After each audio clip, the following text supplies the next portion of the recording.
Imediat după ce am făcut videoul acela în care discutam despre grăsimi și faptul că au un rol esențial în sănătatea oaselor, în sănătatea articulațiilor, în sănătatea unei danturi bune, echilibrate, în sănătatea sistemului cardiac. Și da, grăsimea nu, și sunt foarte multe studii în domeniu, deci nu o spun eu, din 2005 știu studii care spun lucrul acesta și medici care susțin că grăsimile saturate ajută la un sistem cardiac sănătos. Nu avem probleme cu sistemul cardiac absolut deloc, cu arterele, nimic, nicio problemă. Și pe toți care i-am îndemnat în decursul anilor, ok, bun, am respectat, bun, știu, mi-ai spus, ești vegan, atunci consumă ulei de cocos, este grăsime saturată, te ajută foarte mult.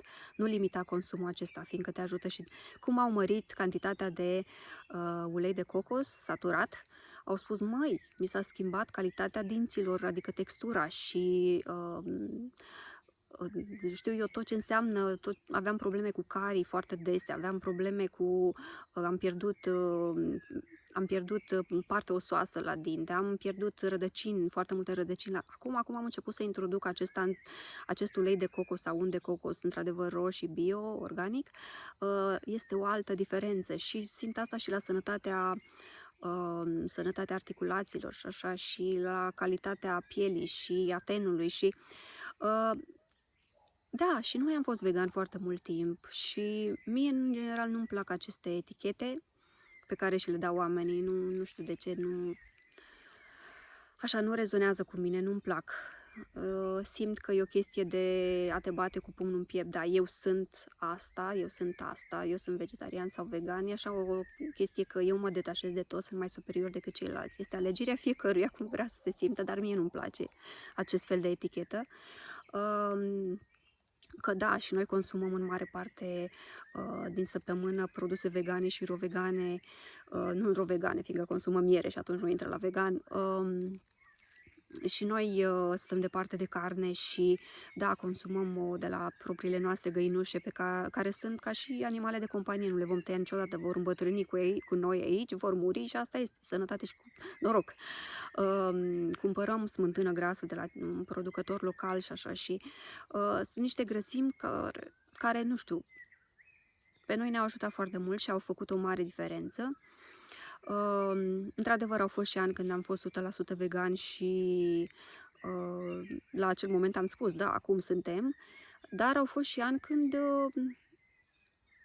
dar vegani în sensul ăla că noi întotdeauna am consumat miere și când spui miere, nu mai intri la categoria vegan sau ro-vegan sau ce vrei tu, ești altceva. Deci, din nou, etichetele acestea care pe mine nu-mi plac deloc, nu-mi place deloc să le pun la oameni și la nimeni. Și bravo celor care reușesc să facă, dar mie nu-mi plac oamenii care se bat cu pumnul în piept să spună eu de 30 de ani sunt vegan sau așa. Nu mi se pare necesar să fac lucrul ăsta. Că și eu aș fi putut foarte clar să spun eu de 20 de ani am fost vegetariană. Și la ce ajută lucrul ăsta? Mulți o să spună, da, exemplu propriu. Exemplul propriu îl dai și altfel, nu așa? Nu prin forță, nu prin impunerea acestui label așa pe tine și etichete pe tine. O dai prin exemplu personal, prin faptul că ajuți foarte mulți oameni și ai toleranță față de oameni, indiferent de alimentația pe care o au, ai toleranță față de familie, ai toleranță de prieteni, de cunoscuți. Și da, am observat că atunci când am avut toleranță față de ei și față de mine în același timp, lucrurile au mers mult mai bine. Când am fost deschisă și mi-au spus, da, eu mănânc produse animale, ok, bun, hai să vedem ce s-ar putea face ca să-ți fie mai bine la acest punct.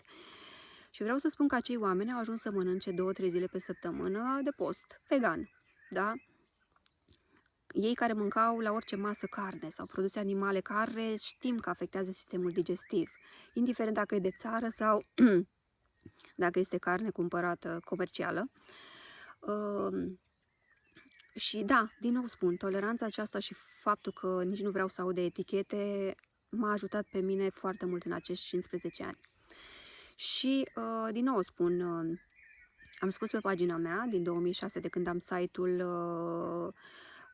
și în 2010 când am updatat pagina despre Ligia, despre mine, pe site-ul meu am scris aceste lucruri și, cum am zis, în cele 2500 de apariții în mass media întotdeauna am spus asta și în trecut, am zis acest lucru, doar că în mare parte le-au scos, le-au eliminat ca să pară mai ceva un subiect așa mai exclusiv și au făcut tamtamul pe partea asta și nu mi-a plăcut, să știți, dar nu mai aveam ce să fac, deja publicat în revistă sau știu eu, într-un ziar sau în mare parte în reviste sau așa, foarte greu se mai putea schimba, chiar și pe site-uri când spuneam merge și schimbați acolo, fiindcă eu nu sunt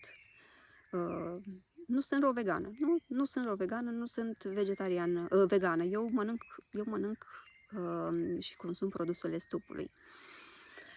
Este o discuție lungă, mulți se vor simți poate lezați de lucrul acesta, dar am vrut să clarific, fiindcă mulți s-au simțit așa ca și cum le-am zdruncinat ceva dar nu este, nu trebuie să vă simțiți așa rău. Trebuie să avem toleranță pentru cei din jur și pentru alegerile celor din jurul nostru, să fim îngăduitori cu ei, să-i susținem și să apreciem faptul că vor să ne mai ajute în continuare, fiindcă și eu, indiferent de ce mănânc, ajut pe toată lumea, indiferent de alimentație pe care o au și ei. Și am toleranță pentru acești oameni și da, în momentul în care ai toleranță, oamenii aceia sunt gata să facă schimbări mai mari decât atunci când ești strict și așa tranșant și faci să se simtă vinovați pentru fiecare mișcare pe care o fac în alimentația lor și sunt dispus să facă schimbări mari, chiar și pentru o perioadă de timp, dar care le-a schimbat viața și i-a ajutat să vadă viața dintr-o altă perspectivă. Am foarte multe mărturii în acest sens, multe nici nu sunt publicate, am și pe site-ul meu ligiapop.com o secțiune cu mărturii, tot felul de oameni cu care am vorbit, știți cum le-am pierdut și numărul, am zis la un moment dat 100.000, dar sunt mai mulți de atât, fiindcă am scris un articol pe tema aceasta pe site-ul meu, la câte mesaje răspundeam săptămânal, voluntar, fiindcă peste 90% din activitatea mea în România a fost întotdeauna și este voluntară și mă bucur când pot ajuta, mă bucur când pot să fiu tolerantă cu cei de lângă mine, mă bucur când cei de lângă mine sunt toleranți și sunt înțelegători și nu se simt afectați așa ca și cum li s-ar fi zdruncinat universul când am spus că da, eu mănânc și grăsimi sau că mănânc și ouă. Noi mâncăm, în general, avem o alimentație, spun eu, echilibrată, mâncăm foarte puțin, post intermitent, zilnic cred că am 5 ani de când ținem post intermitent în fiecare zi, nu copilul, logică, nu copilul, doar noi adulții. Mâncăm o cantitate mică de mâncare pe zi, chiar o dată pe zi. Căutăm să facem și noi schimbări, nu suntem perfecți, avem foarte multe de învățat și învățăm de la zi și introducem alimente mai nou alimente din flora spontană pe care le iubesc și pe care le iubim toți și tot aflu despre calitățile lor și sunt așa perplexă când aflu ce pot să facă pentru noi și ce capacități au de a lupta împotriva tuturor chimicalelor care se află în sol și în aer și în pânza freatică și fac ca să ne fie bine. Și uitați că în ciuda la toate, fiindcă mi s-a spus că da, fiindcă știți că am spus la un punct într-un video că am o boală autoimună descoperită cândva prin 2005 și pe care o țin în frâu și fără medicamentație și fără absolut nimic. Și mi s-a spus da, din cauza asta ești așa cum ești, că uite, alții s-au vindecat, alții nu s-au vindecat. Boala este ca o cutie. Se ameliorează anumite lucruri și dacă faci o greșeală chiar pe partea de emoțional, imediat se deschide acea cutie și se agravează. Eu am reușit să țin în frâu această afecțiune, că nu o numesc boală, e o afecțiune. Fac progrese foarte mari de la zi și sunt foarte mulțumitoare și recunoscătoare pentru că este așa cum este. Mi s-a zis clar atunci, de mult, în 2005, când s-a descoperit că într-un an, 2 va fi foarte rău și n-a fost, ia că au trecut atâția ani. Acum 11 ani tot așa am fost și mi s-a zis, gata, într-un an ești praf. Uite-mă că au trecut 11 ani și nu-s chiar așa. Deci eu simt că sunt pe drumul cel bun și mă bucur mult că pot face ceva în sensul acesta. Și când va sosi momentul să plec. Asta este, ce să faci. La toți ne vine acel moment. Eu sunt bucuroasă și caut bucurii în fiecare zi. Pentru mine și această natură sunt înconjurată de natură și sunt foarte recunoscătoare pentru ea Și dacă ar fi să ascultăm așa, să facem doar un moment de liniște, greier, păsări, toate mi-aduc o bucurie de nedescris și o recunoștință în corp că, în ciuda la tot haosul ăsta din lume și la toată zdruncinarea asta mondială, încă avem parte de aceste lucruri frumoase și de natură, fiindcă natura e cea care ne echilibrează și ne ajută să trecem mai bine prin multe, știți, probleme de toate felurile, probleme emoționale, probleme financiare, probleme, orice fel de probleme, lucru în natură, lucru în grădină, ascultatul păsărilor, sunetul unui izvor, asta pe jos, cum stau eu acum jos, pe pământ, ne ajută foarte mult să se scurgă tot ce e rău din noi și să se ducă în pământ. Divinitatea a lăsat toate acestea pentru noi, pentru a ne ajuta, pentru a ne bucura de ele și pentru a ne face viața mai ușoară în aceste momente ciudate și intense. Vă îmbrățișez, dragilor, și cam așa despre mine și despre eticheta pe care nu vreau să mi-o pun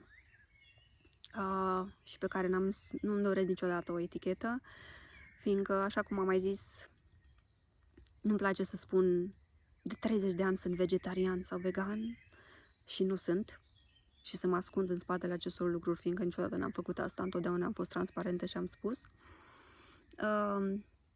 Și cei care m-au întrebat le-am spus și am zis, uitați pagina mea acolo, din 2010 scrie pe site-ul meu că ce facem, ce consumăm, ce mâncăm. Și rețetele mele ați văzut, consum, tot timpul era miere, erau polen, și eu nu intru la categoria vegan sub nicio formă. Da, și sunt bucuroasă că îmi sunteți alături și că mă tolerați așa cum sunt.